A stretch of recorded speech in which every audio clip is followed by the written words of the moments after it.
शेत बघितल्यावर दुपारी 1 वाजता दरम्यान दूर बकऱ्या चारणाऱ्या पतीस हातानेच घरी जात असल्याचा इशारा करून आशा घराकडे निघून गेली. मात्र संध्याकाळ झाली तरी आशा घरी न पोहोचल्याने लहान मुलगी रडत होती, तर मोठा मुलगा आईचा शोध घेत होता.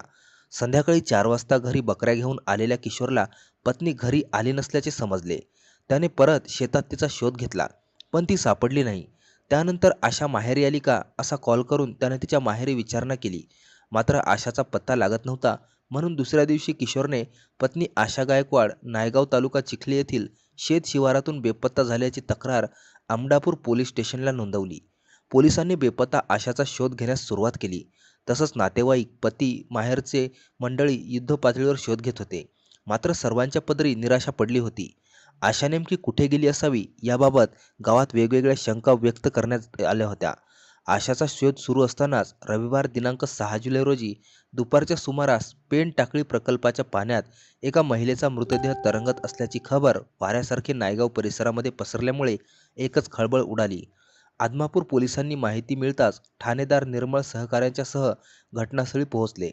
घटनास्थळी परिसरातील नागरिकांची तुफान गर्दी होती. पाण्यात एका महिलेचा मृतदेह तरंगत होता.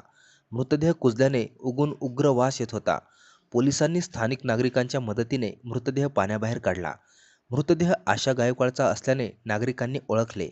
पोलिसांनी घटनास्थळ पंचनामा आणि इतर कायदेशीर कारवाई पूर्ण करून मृतदेह शवविच्छेदनासाठी चिखली येथे पाठवण्यात आला. मृतक आशा गायकवाडने आत्महत्या केल्याची कुजबूज होऊ लागली होती. तिने आत्महत्या का केली असावी याचे तर्क लावले जात होते. दुसऱ्या दिवशी नायगाव येथे मृतदेहावर अंत्यसंस्कार करण्यात आले. तिच्या भावाने अमळापूर पोलीस स्टेशनला मृतक आशाला सासरची मंडळी घर बांधण्यासाठी 30,000 रुपये घेऊन ये म्हणून तगादा लावत होती अशी तक्रार दिलेली होती. परिस्थिती बिकट असल्याने आम्ही पैसे देऊ शकलो नाही. पैसे न मिळाल्याने तिच्या सासरच्या मंडळीने तिचा छळ केल्याने तिने कंटाळून आत्महत्या केल्याची फिर्याद त्यांनी दाखल केली.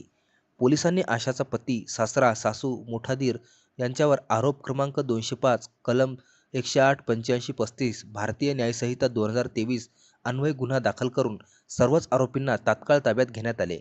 त्यांना घटनेबाबत विचारणा केली असता आपण कधीच आशाचा छळ केला नसल्याचे ते सांगत होते. त्यांच्या चेहऱ्यावर भीतीचे सावट असले तरी अपराधीपणाचा भाव नव्हता.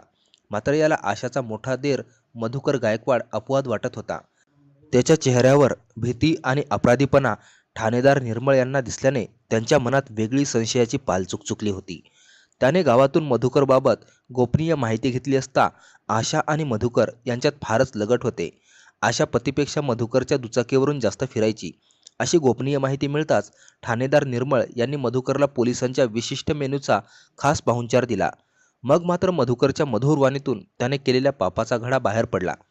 आशाने आत्महत्या केली नसून तिचा आपण खून केल्याचे त्याने सांगताच पोलीस अवाक झाले. आशाची बेपत्ता आत्महत्या आता मर्डर या मिस्ट्रीने भुवया उंचू लागल्या. प्रेमाचा दगा होऊन आशाचा खून करून मृतदेह धरणाच्या गाळात दाबून टाकल्याची थरारक कथा ऐकताच अनेकाच्या अंगावर काटा उभा राहिला. चिखली तालुक्यातील नायगावमध्ये